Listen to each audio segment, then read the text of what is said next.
제6장.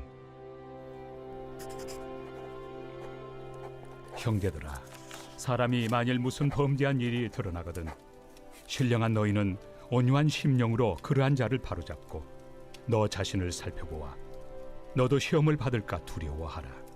너희가 짐을 서로 지라. 그리하여 그리스도의 법을 성취하라. 만일 누가 아무것도 되지 못하고 된 줄로 생각하면 스스로 속임이라. 각각 자기 일을 살피라. 그리하면 자랑할 것이 자기에게는 있어도 남에게는 있지 아니하리니 각각 자기의 짐을 질 것이라.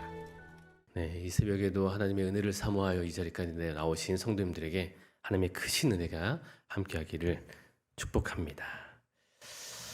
네, 갈라디아서 말씀을 계속 살펴보고 있는데요. 바울이 1차 선교 여행 때 1차 선교 여행 때 복음을 전했던 갈라디아 지역의 성도들, 복음을 듣고 성령을 받은 사람들이 갈라디 지역의 성도들입니다. 그들 가운데는 성령의 역사가 나타났습니다. 부흥 집회 때도 그런 게 있지만 이 성령이 임재하면 여러 가지 현상들이 드러납니다. 막 지금은 나누라 하면 되게 어렵지만 성령이 임재했을 때 나누는 것이 어렵지 않게 되는 그런 것들이 드러나게 됩니다. 이런 역사들이 갈라디아 지역의 교회에 일어났던 일들이죠. 바울은 그들이 성령의 인도함을 받는 것을 보고 그 다음 지역으로 이동해서 다음 사역을 이어가고 있었습니다. 근데 바울이 떠나고 얼마 지나지 않아 성도들의 모임 속으로 교묘히 거짓 교사들이 들어옵니다. 이단들이 어떻게 들어오는가? 조용히 들어옵니다. 시끄럽게 들어오지 않아요. 들어와서 열심을 내는 거죠. 열심을 내면서 현혹하기 시작합니다. 그들이 그렇게 열심을 내며 거짓 복음을 전하기 시작했습니다. 반복적으로 꾸준히 쇠뇌하듯이 그렇게 갈라디아 지역의 성도들을 현혹했습니다. 그리고 하나둘씩 거짓 복음을 받아들이기 시작했습니다. 그러면서 성령의 인도하심이 아닌 육체의 열심을 채우기 시작했습니다. 할례를 받고 음식법을 지키고 여러 가지 율법들을 지켜가면서 내가 구원받은 백성이라는 인을 스스로 치기 원했던 것이죠. 그리고는 자신들과 같이 육체의 열심을 갖지 않는 지체들을 정죄하기 시작했습니다. 너는 왜 그렇게 하지 않냐? 넌 잘못됐다라고 정죄하기 시작한 거예요. 이런 상황이 바울에게 전달되었습니다. 바울은 올바른 복음을 듣고 믿었음에도 거짓 복음의 수가 할례로 대표되는 율법을 지켜 구원을 얻고자 했던 갈라디아 지역의 성도들 향해서 답을 제시합니다. 너네가 지금 하고 있는 건 오답이다 이거예요. 율법을 지키는 건 오답이다 이거예요. 무엇이 정답인가? 성령이라는 것입니다. 그러면서 거짓 복음에 넘어간 성도들이 열심을 내던 육체의 일과 성령의 일을 대조하면서 비교해주기 시작합니다. 그것이 5장의 내용입니다. 육체의 일과 성령의 열매가 대조적으로 등장하는 것처럼 그 결말도 대조적으로 나타납니다. 육체로 살면 하나님의 나라를 유업으로 얻지 못합니다. 반대로 성령으로 살면 하나님의 나라를 유업으로 얻게 되는 것이지요. 그렇다면 성령의 열매를 맺으며 산다는 것은 어떻게 사는 것인가? 그 구체적인 내용을 6장에서 바울은 이야기하고 있는 것입니다. 6장에 들어서면서 특이한 점 하나가 발견됩니다. 그것은 바울이 다시금 갈라디아 지역의 성도들을 형제로 부르고 있다는 거예요. 더 나아가서 그들을 신령한 너희라고 부르고 있습니다. 이 성경 구절을 읽는데 이런 장면이 떠올랐습니다. 네, 개인적인 생각이니까 이해하고 들어주세요. 엄마가 아들을 혼내는 거예요. 지 아빠 닮아가지고 엄마에게 듣지도 않고 하라는 거 안 하고 게임만 하고 버르장머리 없고 나중에 커서 뭐가 되려고 그래 이놈 새끼야 그냥. 이 말을 들은 아이가 울기 시작하죠. 그리고 잘못했어요 라고 하는 거예요. 엄마도 이렇게 감정을 쏟아내고 나니까 좀 감정이 안정이 됐죠. 그리고 아들을 보면서 팔을 벌리면서 이렇게 하깁니다. 아들 이리 와 이렇게. 그렇게 막 아들에게 이놈의 새끼 지 아빠 닮아서라고 얘기했던 엄마가 감정이 추스러지고 나니까 아들 이리 와라고 부르는 것처럼 바울이 그러고 있다는 거예요. 바울은 6장 전까지의 말들로 충분히 잘못된 복음을 받아들였던 성도들이 알아들었을 것이다 라고 생각했어요. 그래서 3장 1절에 어리석도다 갈라디아 사람들아 라고 불렀던 호칭을 형제, 신령한 너희로 바꾸고 있다는 거예요. 그래서 바울은 이론은 끝났으니 이제 실질적인 부분에 들어갑니다. 그 첫 번째 내용이 6장 1절입니다. 형제들아, 사람이 만일 무슨 범죄한 일이 드러나거든 신령한 너희는 온유한 심령으로 그러한 자를 바로잡고 너 자신을 살펴보아 너도 시험을 받을까 두려워하라. 바울이 이 말을 한 이유는 크게 두 가지로 살펴볼 수 있습니다. 첫 번째로 그리스도인은, 조금 더 자세히 말하면 신령한 사람은 죄에 빠진 사람을 바로 잡아주어야 한다는 거예요. 공동체 안에 죄에 빠진 그리스도인이 있다면 바로 잡아줘야 하는 것입니다.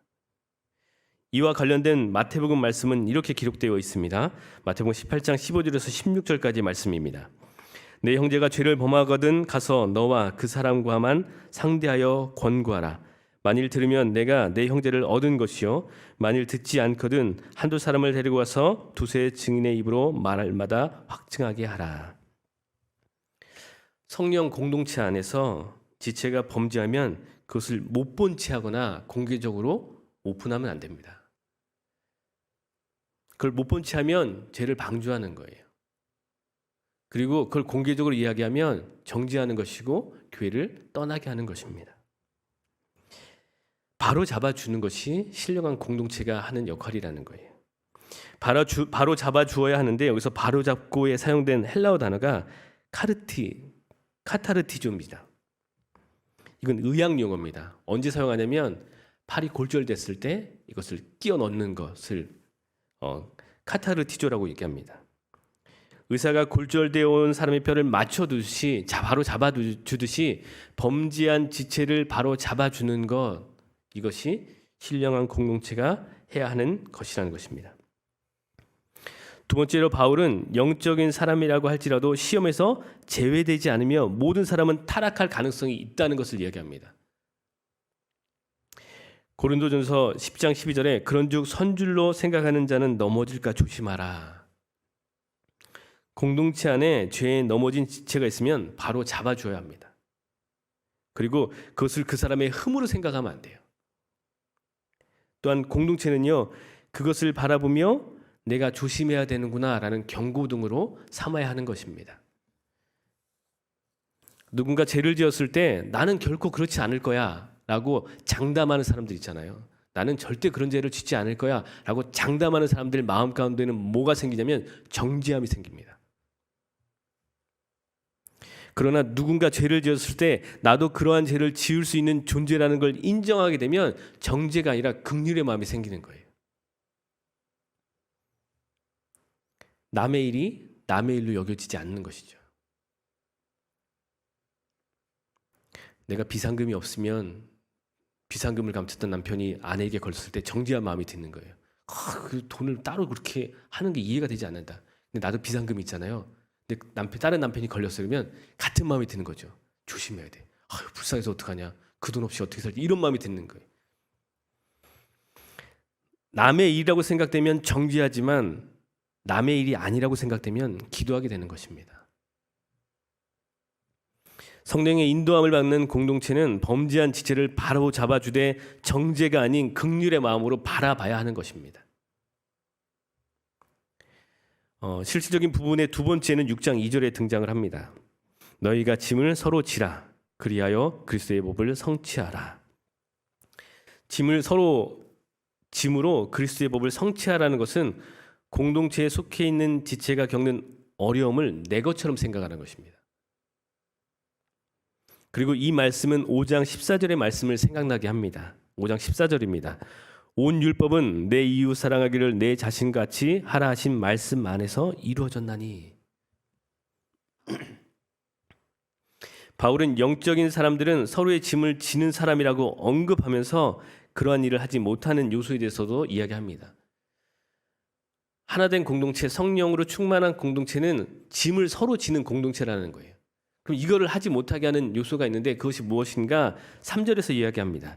만일 누가 아무것도 되지 못하고 된 줄로 생각하면 스스로 속임이라.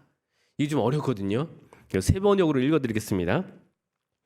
어떤 사람이 아무것도 아니면서 무엇이 된 것처럼 생각하면 그는 자기를 속이는 것입니다. 라고 기록되어 있습니다. 간단히 말해서 나는 타인의 짐을 지는 일을 안 해도 되는 사람이다 라고 생각한다는 거예요.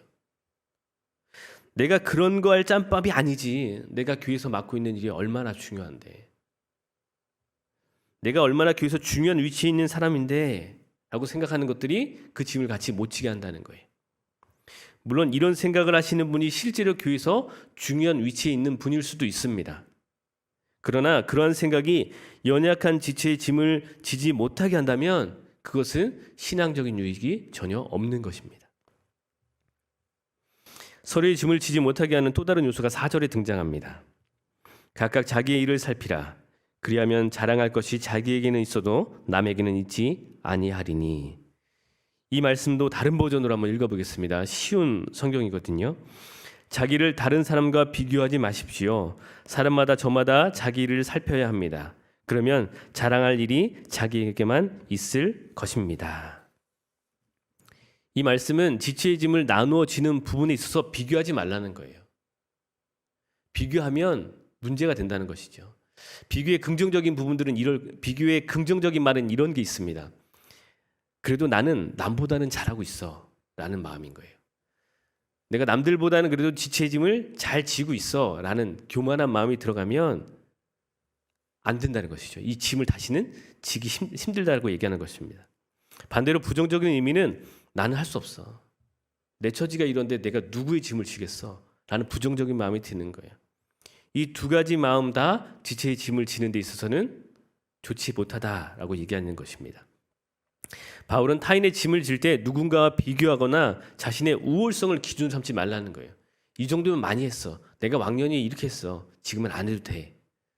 아유, 난 할 수 없어. 내 처지가 이런데, 우리 집안이 이런데 라고 얘기하지 말라는 것이죠.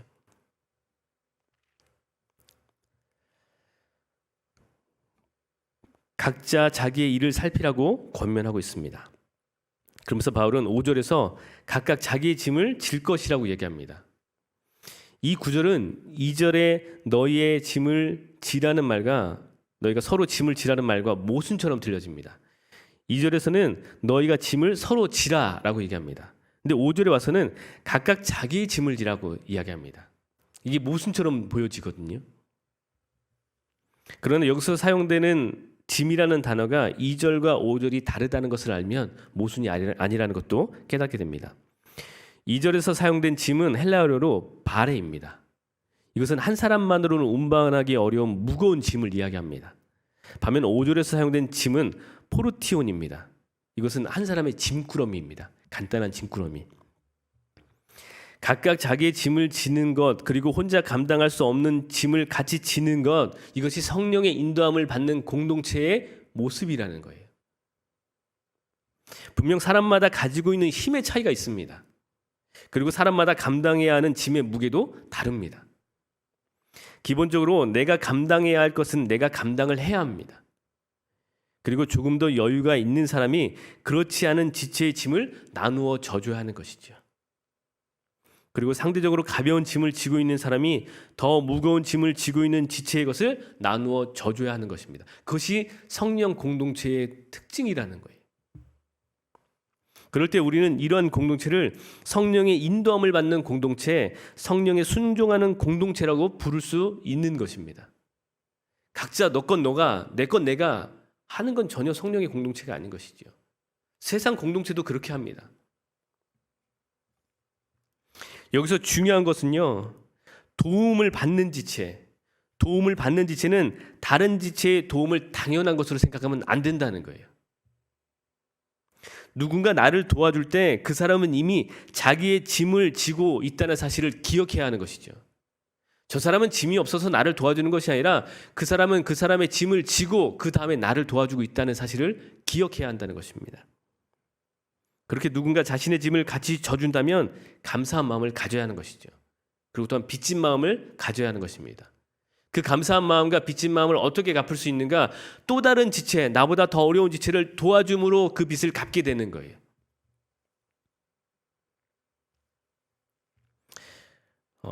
번외로 오늘 본문 말씀을 연구할 때 최대한 바울의 마음을 느껴보려고 노력을 했습니다.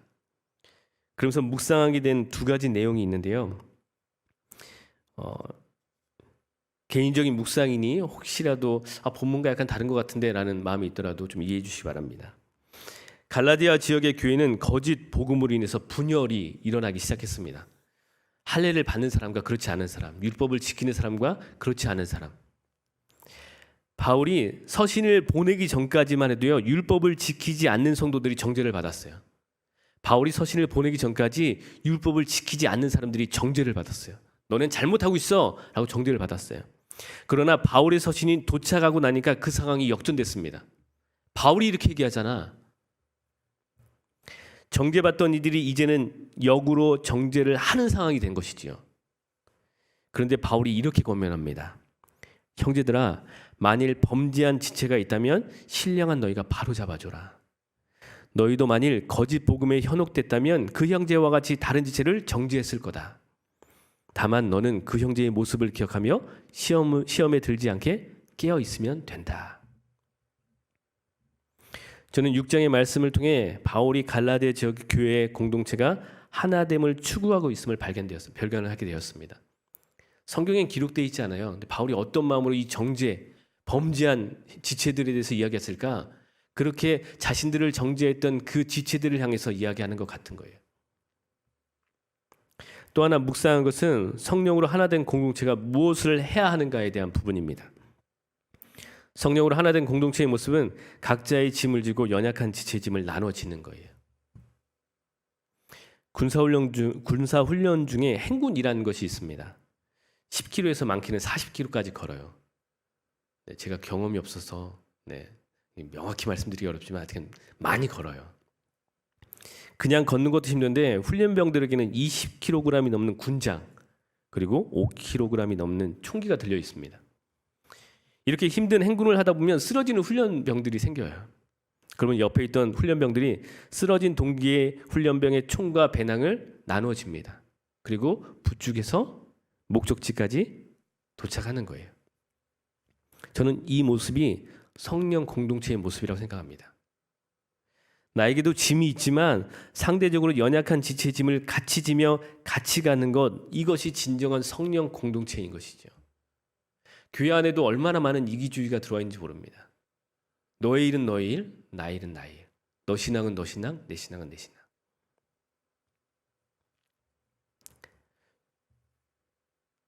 저는 이 모습을 통해서 천국을 보게 됩니다. 내가 짐이 있지만 더 어려운 지체의 짐을 지는 모습, 그 모습 속에서 천국을 보게 되었습니다. 저는 우리 소풍교회가 그러한 공동체가 되기를 소망합니다. 저는 우리 소풍교회가 성령 충만한, 성령으로 풍성한 공동체가 되기를 소망합니다. 그러한 공동체가 되기 위해 정말 중요한 것이 있다면 바로 성도님들이에요. 바로 성령과 동행 하시는 성도님들이 계실 때 우리 교회는 성령 충만한 교회가 될 줄 믿습니다. 오늘 하루도 성도님들이 계신 그곳에서 성령의 향기를 마음껏 뿜어내시기를 축복합니다. 오늘 하루도 성령 충만한 성도님들로 인해서 하나님께서 그 기쁨을 감추지 못하시는 하루가 되기를 축복합니다. 기도하시겠습니다. 하나님 감사합니다. 예수 그리스도의 십자가를 우리에게 허락하여 주시고 우리를 구원하여 주시며 우리에게 성령을 보내시어 성령의 사람들 되게 하시니 감사를 드립니다. 우리 소풍교회가 성령을 따라 사역하는 성령의 공동체가 되게 하여 주시옵소서. 모든 지체들이 연약한 지체들과 함께 짐을 나누어지며 주님 오시는 날까지 주어진 경주를 잘 감당할 수 있도록 힘과 능력과 은혜를 더하여 주시옵소서. 오늘 하루도 성령으로 인도하여 주시기를 간절히 소망하며 예수님의 거룩하신 이름으로 기도합니다. 아멘.